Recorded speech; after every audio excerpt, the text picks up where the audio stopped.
it's not uncommon when you're really pushing up against this, that you start to really have intense fear. Um,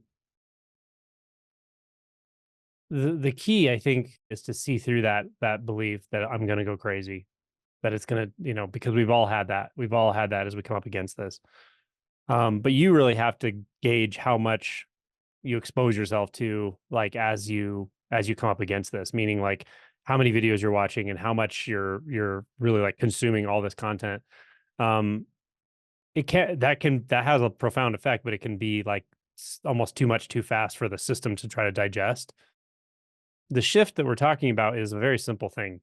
It's this initial shift. It's very simple, and the key really is to just disidentify from one thought after another, and know that in those moments the body may have a strong response. They maybe have a strong physiologic experience, um, but the identification with the thoughts that say this is too much for me, or the thoughts that say I'm going to go crazy, that identification that really wants to hold on, that's what's carrying itself over out of those moments, even into other times of the day.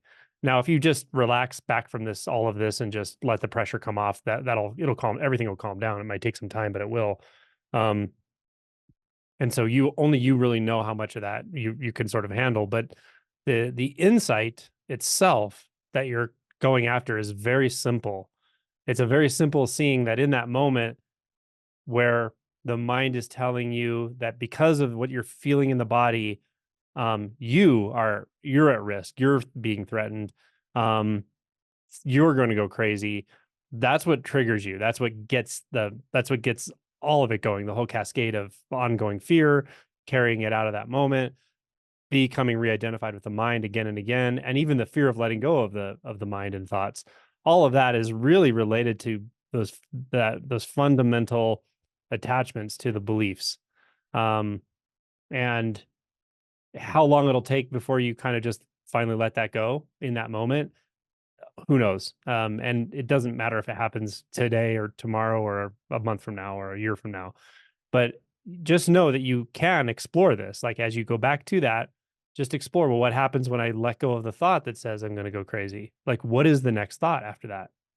Right? It may be a thought that just says, no, no, but I really am going to go crazy. Okay, well, there's another thought. What's next? What else do you have for me? Right? Well, I can't sustain this for so long. I need to keep thinking. Okay, well, there's another thought. Let's set that aside and test whether that's actually true. And you'll just notice the gap gets longer. That's it. That's all there is to it. I don't want to make this more complicated for you. I just want to make it simpler, actually. Let the whole narrative of you, just let it rest, because it's so heavy to hold that, right? It's a very heavy thing to try to hold on to. Keep it extremely simple and just take one thought at a time.